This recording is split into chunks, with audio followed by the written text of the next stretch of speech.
control. Good. Coach waved his hand, clearly glad to have the conversation over with.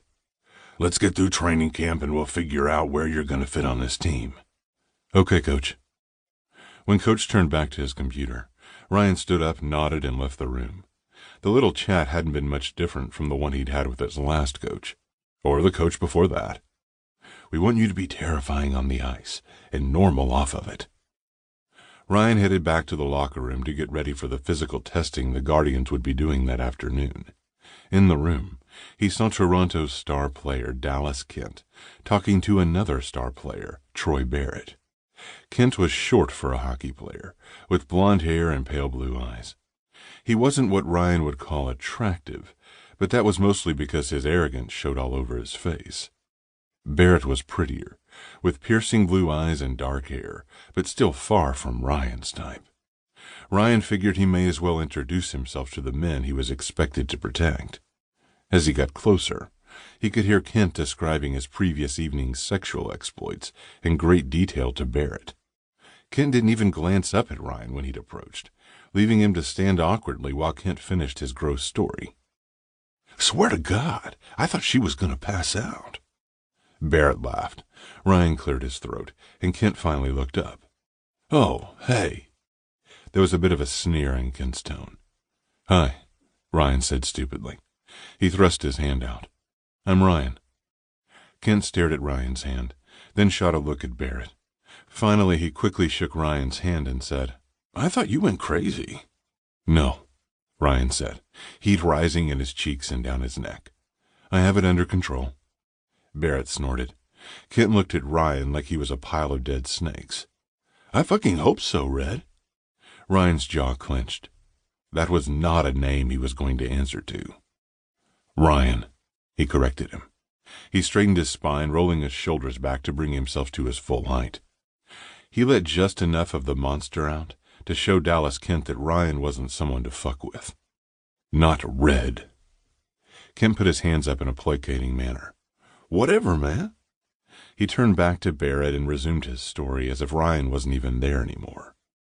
Ryan felt his chest tightening as he retreated to his stall. Fortunately, he'd gotten good at talking himself down from these mild attacks. Inhale for 2, exhale for 3. Inhale for 3, exhale for 4. Inhale for 4, exhale for 5. He was okay. He was fine. Dallas Kent was clearly a fucking asshole, but Ryan was okay. This is just a job. This is not you. You are more than this job. Every job has shitty coworkers, right? He counted one more breath in and out, then started rummaging around in his gym bag, just for something to do. Want to know a secret? Ryan was startled by the unexpected question. He turned to see Wyatt Hayes, who had been Toronto's backup goaltender for years. Sure. Dallas Kent is. Wyatt leaned in and dropped his voice to a whisper. A bit of a douchebag. Ryan sputtered, surprised. So it's not just me, then? Hell no. But he's the superstar, right? So what can you do? Ryan could think of a couple of things he'd like to do to him. Wyatt laughed. Holy shit, Price. Your face. You can't punch him. I know. I wasn't gonna. Well, if you change your mind, make sure you tell me. I want to watch. Ryan shook his head, but he was smiling. He decided that he liked Wyatt Hayes. So that was something. He had thought it might be different this season. In retrospect, he had no idea why. Since his junior hockey days, Ryan had obligingly filled the role of enforcer on any team he played for. He had never been enthusiastic about it. If he'd wanted to be a boxer, he could have followed in his father's footsteps and been one. Ryan wanted to be a hockey player. This past summer, after learning he had been traded yet again, Ryan had decided to throw himself into training. He'd worked on his skating, his speed, his lower body conditioning. He found a trainer in Buffalo, where he had still been living, and worked his ass off doing sprints, lunges, squats, and a whole nightmare of similar inhuman activities.